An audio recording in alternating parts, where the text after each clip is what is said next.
Welcome to the NUTV Files, a new series in where we uncover the darkest mysteries lurking around the Massachusetts area, one file at a time. My name is Martha Gamy, and serving as a guest speaker today is the lovely Makayla Virdi. Hi, Makayla. Hi, Martha. I'm very excited, a little nervous. Our case today is going to be discovering like missing persons and disappearances. Are you interested in those type of stuff in true crime? I would say yes, I'm interested, but I shouldn't be because they freak me out. My mom used to watch a lot of Lifetime movies, and that passed a fear onto me of getting kidnapped. So yeah, I like listening to them, but I do get spooked. Today we're covering the bizarre disappearance of Joan Risch. This disappearance is so crazy that the theories leaves more questions than answers. Oh God. And any theories you may come up with has more of a counter to go against it, regardless of how smart you're going to be. So you ready? Yeah, I'm ready. So the early beginnings of Joan Risch's life was a tragedy. Born in 1930, Joan Risch, born Joan Caroline Bard, was raised from Brooklyn, New York, before moving to New Jersey when she was only 9 years old. One day, when she was out visiting her relatives, her parents were killed in what was later described as a suspicious house fire. Joan was then adopted by her aunt and uncle, and according to those close to her, Joan was sexually assaulted by her uncle while being there. And despite her traumatized childhood, Joan persevered and went on to graduate school, graduating with a degree in English in 1952. She later started working as a secretary, then became an editorial assistant at a publishing company in New York City. In 1954, Joan met her future husband, Martin Risch, at a Harvard football game, and they instantly hit it off. In 1956, the couple got married, and Joan probably left her career to settle down in Ridgeville, Connecticut, and started a family with Martin, having 2 children, Lily and David. In 1961, the family moved to Lincoln, Massachusetts. Joan began to focus on raising her children, while also dabbling in writing and reading as hobbies, and she was also engaged in the Women's League of Voters. So she was a very active participant in her community. Yeah, she had this terrible childhood, and she's still kicking butt. Yeah. Joan, I'm rooting for you. Yeah, have fun rooting. Mark. So Martin worked as an executive for a paper company. Joan spoke of becoming a teacher once Lily and David were old enough. The family was what Joan's foster mother, Alice Natras, described as extremely happy. They had a beautiful home, 2 lovely children. They were congenial companions as far as I know. It was a relatively perfect and stable life for Joan Risch, one could argue. Thus it boggles the mind as to what had happened to her on that fateful afternoon. And first of all, anything happening in late October is not going to be positive. Nobody ever starts a story that's great. It's yes, in late October 1960, I would no, that's scary stuff. It was Halloween though.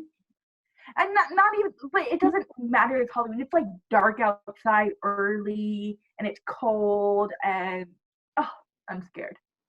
October 24th, 1961. It's been 6 months since the Risch family moved to Lincoln, Massachusetts. And on that fateful evening, their household was left in a bloody shambles. The kitchen was red, droplets found in various bedrooms all over the house, and there was a splattered trail that led from the kitchen to their driveway. But the socialite herself was nowhere to be found. But let's talk about the morning. The morning itself was nothing very special, nothing eventful. Wait. Yeah? You're going to talk about the blood and the dripping and the kitchen and everything's red, and then we're going back to the morning? Oh my gosh. Okay, we'll see what happens. The morning it's such a normal, it's like any movie beginning. It's just such a normal, simple, every day in Lincoln, Massachusetts. Yeah. Okay. I've composed myself. All right. Yeah. But on the morning of, it was nothing special, eventful or otherwise. Martin Risch had left at 6:50 for an 8 a.m. flight for a 2-day business trip. Thus, Joan was alone for 4-year-old Lillian and her 2-year-old David. Joan woke up Lily and David, gave them breakfast. She then took David to her neighbor, Barbara Baker, so she could take Lillian for a dentist appointment. After the appointment, Risch cashed in a check and went on shopping with Lillian. Soon after, while the Risch was absent, a milkman and a mailman arrived for their respective deliveries. They reported to investigators that nothing was unusual during the visit. At 11 a.m., Lillian and Joan returned home for lunch. And around noon, Joan went to retrieve her son from her neighbor and put him down for an early afternoon nap. While he napped, Barbara Baker brought her son Douglas was over to play with Lillian in front of Risch's household. After working in her garden at 1:55 p.m., Joan brought the two children back to the Barkers' house. Joan had told them that she would come back shortly afterwards. However, she didn't say anything to the Barkers himself when she returned home alone. Around 2:15, Barbara was in her kitchen and happened to glance out the window. There, she saw Joan wearing a trench coat and standing next to her blue sedan on the driveway. Joan appeared to be carrying something red as she walked hastily in somewhat of a daze. But Barbara didn't think anything of it at the time, merely assuming that Joan was playing around with the kids. Barbara herself was not aware that the children were actually back outside of her own home, and little did Barbara know this would be the last verified time anyone saw Risch. An hour later, around 3:20, Regina Keene, the daughter of the Risch's next-door neighbor, recalls the unfamiliar dirty blue or gray sedan. 5 minutes later, another resident said they had to stop to allow a car back out of either Keene's or Risch's driveway. It was never sure, but both Virginia and her mother said there was no car in that driveway at that time. So, at 3:40, Barbara took Lillian back to her house, believing Joan was still at home. Thus, Barbara left Lillian as she and her children went out to go shopping. Girl, she just dropped her off, like kicked her out the car and didn't check. Okay, I get it. She's a busy mother. Okay. I mean, my question was more about, did she question, like, oh, look, Lillian's at my backyard, not home with her mom, like I left her earlier. Yeah, that's another thing. I mean, like, depending how close, they were like next door neighbors, right? Yeah. Okay, so maybe she thought the kids just like wandered over to her house as kids do. Yeah. And then she was just like, all right, bye, Lillian. Probably waited for her to open the door and then just left. Yeah. Okay.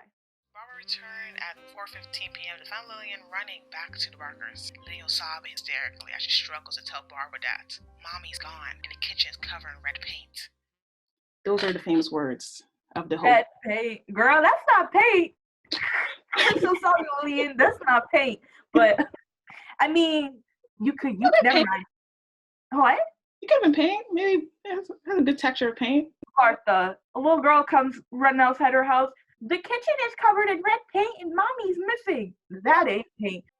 After those haunting words, Barbara immediately rushed over to Risch's house to look for Joan, finding David crying in his crib and seeing the kitchen not covered in paint, but in blood. Barbara called the police at 4:33 p.m. Within 5 minutes, Sergeant McHugh of the Lincoln Police arrived at the Risch's residence. First of all, poor David in the crib. I mean, he was a baby, so I'm sure he doesn't remember, but that's very upsetting. And then also imagining Barbara, like, you know, I just saw Joan buy her sedan, and now her kitchen is covered with blood. Like, what do you think? Ugh, this is scary. Okay. Gut theories? Yeah. Before we dive in? I don't think this was a kidnapping, you know, given the blood. I feel like it might have been a bag and grab. That's inappropriate. A slash and dash. Keep going. No. Okay. It is interesting that her husband's away right now. Yes. Because typically you would always think note to take. Yeah. I'm also curious about Barbara's husband, but just because I'm curious about the males in the area. But we'll see. We'll see. Okay. Anything about the husband or Barbara? But that's interesting. What do I think about? No, I didn't think about Barbara's husband or male. Oh, yeah. I just typically don't trust men in general. So, It's an understatement to simply call the Risch residence a mess. There were blood splatters everywhere, on the stairs, in the master bedroom, in the children's room, in the driveway leading up to Joan's car. More blood was found on the right rear fender, the left side of the hood, and the center of the trunk.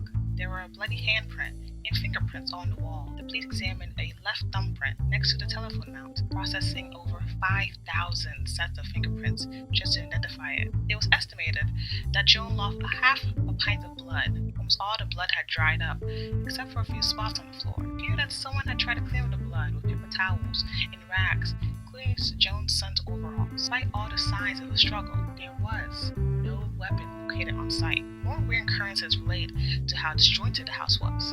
A phone book was laid open. Its page was flipped to the emergency number section, where no numbers were written.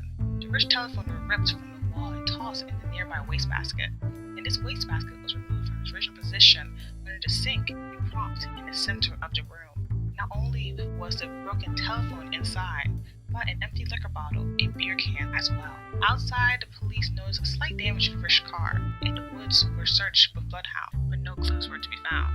Martin Risch was summoned back to Lincoln to be interrogated. His statement included him leaving for the 8 a.m. flight to New York, the telephone calls he had made, and the name of the hotel he was staying in, until the police had contact at 7 p.m. When interrogated, Martin told the police that Joan was not one to change her daily routine, and stressed that she was not one to simply leave her own children all alone. He could account for certain items and conditions both inside and outside of the household.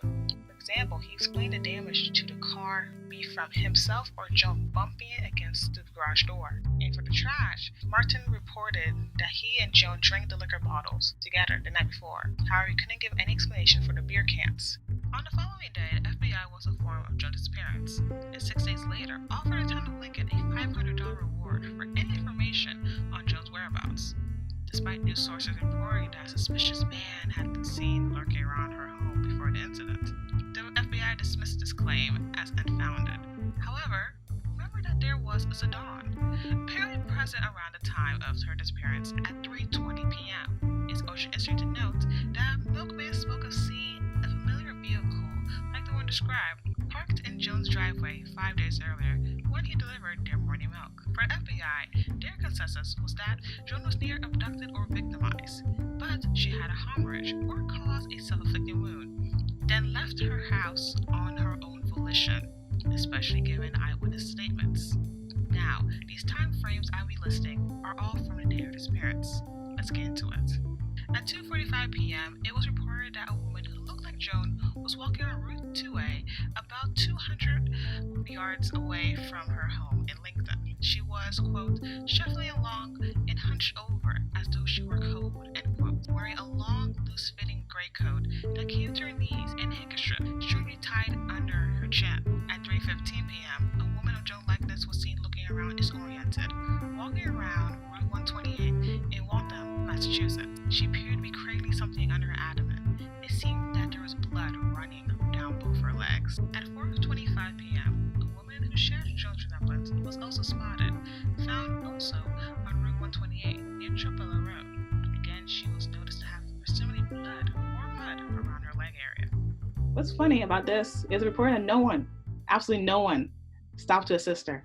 Like at all, any of these times, no one. That's whack. I mean, Yeah. like, I get being like, whoa, that's strange, but a woman bleeding In the highway. on the highway, yeah, that doesn't. They could have done, Yeah. could have done something, rolled down the window, asked her if she was okay. But now I'm going in a completely different direction. Oh, what's this? Well, it's just because of that one eyewitness report saying she was cradling something against her abdomen and it seemed like there was blood running down her legs. That immediately, to me, gives me, like, birth, like she gave birth and she wasn't expecting to, or something along those lines. But that doesn't make sense right now. Spoiling. Spoilers. Spoilers? Yeah. Oh my gosh, am I good at this? Anyway. I don't know. No one solved it. I know, no one's good enough. Okay, we'll see. Yeah, because now we're going to enter our theories. There are 4 theories in total. I hate the last theory. Just going to tell you that now. But Okay. I do love the first theory because I think it's kind of interesting. Theory 1. One of the most popular theories was that Joan was simply bored of her family life, thus she stayed her own disappearance. This theory was incidentally brought up by Syring Gerson, a reporter for Lincoln's local newspaper, Defense Viewer. Gerson stumbled upon this theory when she was looking through a book about Mormon leader Brigham Young's 27 wives who had mysteriously disappeared. Inside the book, Gerson found a checkout card with Joan's signature. It was dated September 16th, a month before her disappearance. Now, piqued with curiosity, Gerson then searched the library and found another book that Joan happened to check out, Into Thin Air. This book was most troubling due to how eerily similar it was to the case. In this book, a woman had planted her own blood around her home before she went missing. Circumstantial evidence provoked a hastily assembled group of volunteers from the town's library committee to find a total of 25 books that Joan collected during the summer of 1961. And all these books were interestingly about murders and disappearances. Other books included The Hunt of Richard Thrope, which was about a schoolboy who disappeared on purpose, and The Death of the Heart, which was about an orphan who mysteriously vanished. When interviewed by the Boston Globe in 1996, Gerson said, quote, The whole thing added up to our feeling that she had planned this disappearance and was looking for a way to do it. End of quote. However, a college friend of Risch said that was unlikely, as Risch was very confident of her life as a suburban wife. The friend strongly believed that Risch wouldn't have voluntarily left the family, but had unexpectedly died. Like before becoming a housewife, she had like a good career at being editor assistants in New York, and she maybe had like ranked higher if she kept her job. And she was a reader herself, so maybe that too fascinated her, maybe a new life. I read a lot of true crime and I read a lot of fantasy books, right? If I disappear, people can be like, she went to go live with the elves. It is weird. That's a very large coincidence that she had read so many of these disappearance books. But maybe the girls are like, maybe she just liked the thriller. I don't know. If every person who reads a bunch of true crime is trying to stage something, then a bunch of housewives in this country are about to fake their deaths because it's very popular. That's all I'm saying. But we'll see. Joan, if you did have to go, you had to go your own way, you had to get out. I hope you are living it up. Or I guess she's not living it. Dead at this point. But I hope you lived it up somewhere else and had a good time. But I digress. Now on to the second theory. Joe may have had a botched home abortion or maybe miscarriage, which could explain for the amount of blood that was present inside the house and the empty beer cans that could have been used as a form of anesthesia. However, this theory deters in two different directions, since the main question is whether or not a doctor was present. Now, if Joan had a home abortion or miscarriage without the presence of a doctor, Joan would have come disoriented from the blood loss. She may have then attempted to walk to the nearest hospital, as based on eyewitness statements, but Joan instead passed out somewhere and eventually bled to death. She was walking on a highway, how could they have missed her body in the search? I would say she fell in a ditch. How many ditches are there? I don't know. It probably takes a lot to search for a person, but we'll see. I mean, nobody saw her fall into the ditch on the highway. People ignored her generally, it seemed. I guess. Yeah, human empathy, another loss. Yeah.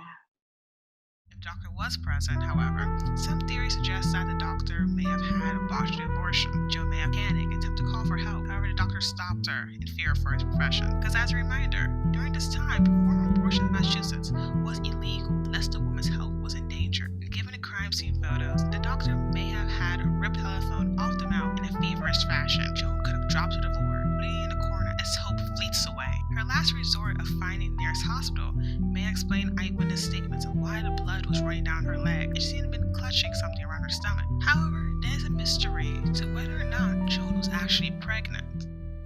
There's no confirmation if she was or was not, since according to her friends and family, she would have told someone. She would have been happy if she was pregnant. And so maybe she suffered some unexpected medical emergency, such as a hemorrhage. I get that, God forbid my friend were to go missing and they were asking me, tell me about your friend. I'd be like, yeah, I think she would tell me if she was gonna do X, Y, and Z. But, would she really? I don't know. All these friends of Joan who say she would have been so happy to have had another child, yeah. Let me get that in writing. Does she have a diary or something? I don't know. I feel like back in these days, everybody would have assumed that any woman with a husband and a family would have been happy to have another child. But would she have really been happy? What if she was trying to because she was planning to go back to work when they grow up? Having our child may ruin that. Also, if her husband was away a lot, what if I don't want to speak ill of Joan. I don't know her business, but what if it wasn't her husband's? Or oh my God. We don't know what Joan was up to. You're predicting this whole script out. I told you, I've watched a lot of Lifetime movies. For our next theory, it deals with the possibility that Joan may have been a victim of a sadistic murder, taking over the blood trail to the driveway, and a mysterious dawn that appeared in front of Rich's residence on more than one occasion. And to connect this theory to our last inkling, what if Joan Risch was having an affair that turned nefarious? On the day of disappearance, Joan might have met her lover that afternoon, so she quickly took her eldest child Lillian and a neighbor's child back to the barber's house without telling the barber, so the two kids wouldn't report about the mysterious man. The empty beer cans presented could have been part of the lovers' private rendezvous. Alcohol might also contribute to a fight that happened between them. The fight might have become a bloody mess, and unknown lover panic when searching in a number for a phone book, which might have explained why it was open to begin with, as there was no number within it, and then he hastily tried to clean up the blood with rags. The unknown lover may have then disposed of Joan's body in his vehicle, or simply took her far away, never to be seen again. Or the intruder may have been inside a house when Lily was at the Barkers, Dave was taking a nap, and Joan was tending her garden. Joan may surprise the intruder, and nice was incited between them. This fight had been taking place inside the kitchen, just the blood present. Joan's body was then carried out of the house, never to know what would come out of her fate. I will say that this theory does bring something up that I'm thinking about. Going back to the phone book, with the emergency numbers not being in there, that's what leads me to believe that either someone else was involved or Joan planned this, because if it was just Joan, it's her phone book. She would have known that they never had any emergency numbers in there. Yeah, because the telephone book made no sense if it just made no sense. So the next theory is, I think it's dumb. I don't understand. I don't like it. This time they pointed in the script, you didn't even call it Theory 4. You just wrote the person's name. Like, you didn't even want to. I don't know why this is a popular theory. It just want to point the fingers at someone since they had no suspect in this. Okay, let me hear from myself. A popular suspect of the case was Robert Foster. Foster was a purchasing agent with the National Park Service. This agency wanted to buy houses within the area where the Risch family resided for the Minuteman National Historic Park. This particular area was deemed of importance because it was the route taken by the British troops to Boston during the battles of Lexington and Concord in 1775, the beginning of the Revolutionary War. The agency planned to buy all the houses and restore the area to what it was at the beginning of said war. Thus, Foster visited homeowners like Joan Risch. After his disappearance, however, neighbors started to suspect him as being involved. He had received criticisms during his time there, especially from women who claimed that Foster made them feel uneasy and overstayed his welcome. Due to suspicions, Foster was interrogated by the police. However, despite claims, Foster did have an alibi for the afternoon when Joan went missing. Foster went to have lunch with a supervisor at 1 p.m. in Salem, Massachusetts, and then returned to Lincoln at 3 p.m. to meet his appraiser. These counts were verified, thus Foster was free of any suspicions, even though amateur sleuths still have their theories. If he was so known in the neighborhood and people disliked him, wouldn't someone have seen his car come in and been like, oh, Foster back at it again, Oh, come in the same car. Oh, I'm just saying, if they already disliked him, I can tell if the person coming to my door is the census person because I've seen them before. And my neighborhood's pretty big. I just think if this is a known figure in their neighborhood that they don't like, somebody would have seen him and been like, Foster, why is he back? Unless he took a different car, but why would he do? I don't know. Also, why? He was trying to cover all his bases. But then also murder, We're on our last part now. The aftermath. You already know. I already told you. I kind of spoiled it for you. It was gonna be happy or not. I mean, I didn't come in expecting. I didn't expect anything happy to happen in any of the cases you're gonna cover, Martha. Maybe one of them. I hope so. On January 3rd, 1962, the Boston's Record American newspaper offered a $5,000 award to encourage a public search for Joan. They ran several pages detailing an hour-by-hour retrace of Joan's activities. However, no further leads came and the award went unclaimed. Over the years, despite the theories, Martin Risch still believed his wife would return home. He continued to live in the same house, raising David and Lillian until 1975, when the National Park Service bought the home and moved it to Lexington. However, instead of moving, Martin bought another house within the same area. Martin never remarried. He never changed his telephone number despite the prank calls he had received. He never declared his wife illegally dead, coming to the conclusion that Joan may have suffered from amnesia and would one day remember who she was. However, Joan never did. She never returned home. She never did call. She was never seen again. She instead left. Why you gotta write it like that? She never returned home. She never called. She was never seen again. We know. You don't have to rub it in the wound. We know. Oh, I didn't even get my last sentence. She didn't. That'd make it interesting. No, I know, but like, painful, pain. Instead, she left Martin all alone until he met his grave in 2009, never knowing what happened to his love. Martha! I know you're a writer, and I agree. This is great, beautiful, but it makes me feel pain. I knew nothing was going to be solved, but hearing it in those words just makes it worse. You're welcome. Thank you.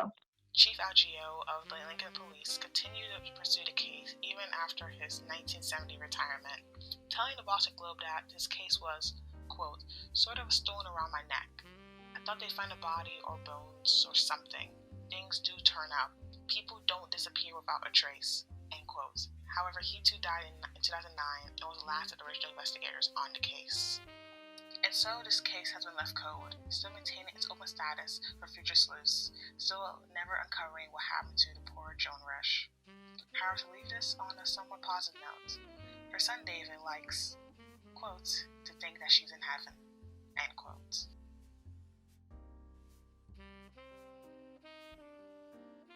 I would like to think that. And that's Joan Risch. Give me a minute. I need to get my stuff together. Okay. It's just that's the saddest part. And also maybe like the creepiest part about cases like this is that, you know, of course everyone knows as a case goes on longer and longer, the more unlikely it is to be solved.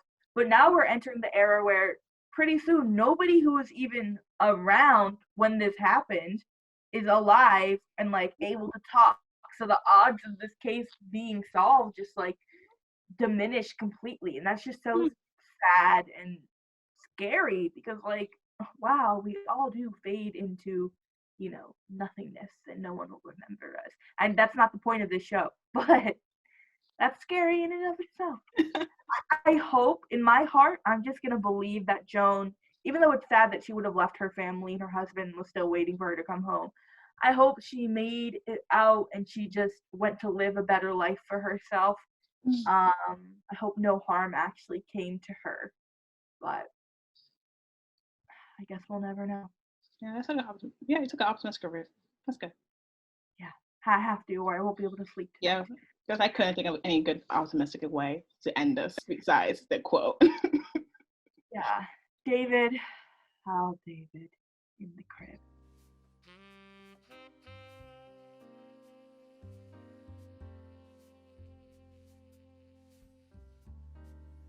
I am going to go back through my library records and see what the public would think of me if they found those, if they started analyzing what Makayla Virdi was reading before her untimely demise. Because they're going to be like, wow, she was sad. She was reading a lot of romance novels. Oh, yeah, you ran away to find your lover. Yeah. That's even it. Yeah.